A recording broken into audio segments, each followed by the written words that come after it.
दूसरा एक बात है, एक कूड़े पर एक नई चर्चा शुरू हुई है।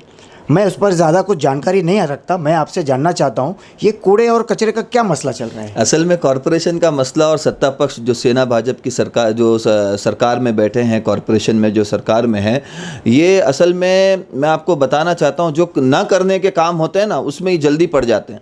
जो अपनी जिम्मेदारियों से पल्ला झाड़ने के काम होते हैं ना, वो उसमें जल्दी पड़ जाते हैं और उसको एक्टिव कराने के लिए कोशिश भी करते हैं। एक फिल्म एक्टर को साइन कर लिया, अब वो बंदा टीवी पे आ रहा है, ज़ोर ज़ोर से कह रहा है कि 10 गज की सफाई करना मेरी जिम्मेदारी है। हाँ, 10 गज की सफाई करना मेरी जिम्मेदारी है, लेकिन उस 10 गज में सफाई होने के बाद निकले हुए कचरे को विलवाट करना, उसको डिस्पोज करना, ये मुंबई महानगर पालिका की जिम्मेदारी है और बेसिक जिम्मेदारी है। यानी आप अगर मुंबई महानगर पालिका का जो CPR है, सिविल प्रोसीजर रूल है, उसका 61K आप जब देखोगे तो उसमें क्लियरली लिखा हुआ है, जिसके लिए महानगर पालिका की स्थापना हुई है, उसमें क्लियरली लिखा हुआ है कि कचरे को उठाना और उसको डिस्पोज करना ये महानगर पालिका की जिम्मेदारी है। और करोड़ों रुपए का तुम्हारा बजट है, 1-2 करोड़ की बात नहीं है। यानी 30,000, 40,000, पिछली मरतबा तो 45,000 करोड़ तक आपका बजट चला गया था। ये वो बजट है जो साल भर आपका रनिंग होता है। उसके अलावा 61,000 करोड़ की आपकी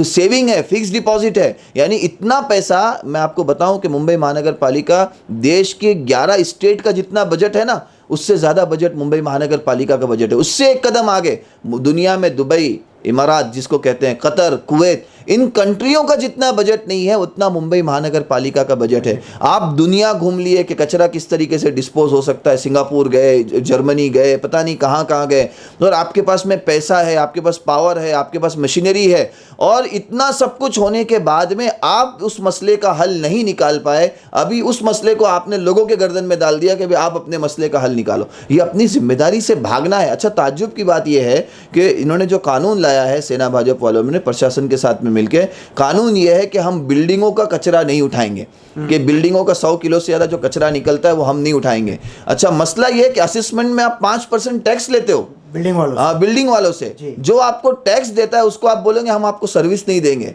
यानी एक तरीके से मुंबई में गुंडागर्दी करने जा रहे हैं। और दत्तक वस्ती के नाम पे झोपड़पट्टी में करोड़ों रुपए आप खर्च करते हो, कि करोड़ों रुपए आप खर्च करते हो कचरा उठाने के लिए, और जो आपको जो तबका टैक्स देता है, जो पैसा देता है, उनको आप बोलेंगे हम आपसे टैक्स तो लेंगे लेकिन हम आपको सर्विस नहीं देंगे। तो एक तरीके से सेना भाजपा और प्रशासन मिलकर मुंबई करों के साथ गुंडागर्दी और दादागिरी करने जा रहे हैं, और अपनी जिम्मेदारी से पल्ला झाड़ के जो तमाम ताकत के बाद वो नहीं कर पाए, अब वो लोगों से कह रहे कि तुम करो। मेरे आप वर्ड नोट करेंगे, समझे? मैं आपको कहना चाहता हूँ, जिस तरीके से 1 महीने पहले मुंबई में बारिश हुई थी और मुंबई डूबी थी ना, अगले 2 महीनों में मुंबई कचरों से डूबने जा रही है। कि जब महानगर पालिका कचरा उठाएगी नहीं, लोग क्या करेंगे? अच्छा, वो मशीन जो आपने मशीन दी है, 5 लाख से वो मशीन स्टार्ट होती है और 21 लाख तक की मशीन है। मुंबई में ऐसी कई हाउसिंग सोसाइटी है, बेचारों के अपने मेंटेनेंस पूरे करने के वांदे, और टेक्निकल प्रॉब्लम की वजह से वो लोग रीडेवलपमेंट में नहीं जा सकते। वो इतनी महंगी मशीनें कहाँ से खरीदेंगे तो उसका मैन पावर कौन बर्दाश्त करेगा? और मैन पावर बर्दाश्त करेगा तो उसके लिए रखने की जगह, अच्छा सब कुछ कर लिया, खाद बन गई, तो खाद खरीदेगा कौन?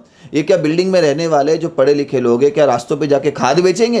क्या आपने कोई एक आपकी जो खाद की फैक्ट्री है यहाँ पर आपने जो लगाई है चीता कैंप में, क्या कहते हैं, या चीता कैंप में, गोवंडी में 2 रुपया किलो 2 रुपये में लॉरी मिल रही है खाद की, लेकिन कोई खरीदने वाला नहीं है, कोई खरीदने वाला नहीं है। तो ये खाद बना के करेंगे क्या? इतना सारा खाद निकलेगा। और जब वो उसका जो प्रोसेस है, मैं एक जगह बोरीवली में गया, उन्होंने सोसाइटी में लगाया वो मशीन को, तो मैंने देखा कि वो जब पूरा 24 घंटे का प्रोसेस है और वो 24 घंटे में पूरी सोसाइटी में इतनी बदबू हो जाती है और इतना रहना मुश्किल हो जाए, तो वो बेचारे कैसे जिएंगे? और इन सब से बढ़ के आप उनसे टैक्स भी लोगे कि हम तुमसे असेसमेंट लेंगे और तुमको तुम्हारा कचरा खुद वेलवाट करना है। बोले सूखा कचरा, गीला कचरा आपको करना है डिस्पोज, और सूखा हम लेके जाएंगे। सूखा तो भंगार वाला खुद आके घर ले जाता है। यानी वो बेचारे भंगार वाले के पेट पे भी लात मारने जा रहे हो कि हम सूखा हम लेके जाएंगे, और गीला, और जो अपनी जिम्मेदारी जो आप नहीं निभा पा रहे हो वो आप दूसरों के गले में डाल रहे हो। तो कहीं ना कहीं महानगर पालिका प्रशासन और सेना भाजपा की सरकार जो सत्ता में बैठे हुए, ये लोग एक तरीके से मुंबई में दादागिरी करने जा रहे हैं। कांग्रेस और मैं इसका पूरी ताकत से हम विरोध करेंगे, अभी हमने किया भी और आगे भी करेंगे, और मेरी तैयारी है कि इंशाल्लाह मैं इसको लेकर कोर्ट तक जाना पड़े तो मैं कोर्ट में भी जाऊंगा इंशाल्लाह। अब की बार बड़ी झूठी सरकार, ये अपने आप ज़बान से निकल जाता है। ये थे हमारे मुंबई कॉरपोरेशन के कॉरपोरेटर वार्ड नंबर 179 के मुफ्ती वनु साहब, जिन्होंने अपनी बेबाक राय और निडरता से सारी बातें रखी। हम उनका इस शो में शामिल होने के लिए बहुत बहुत शुक्र अदा करते हैं। ये था सच्चाई का आईना यानी आमना सामना मीडिया नेटवर्क।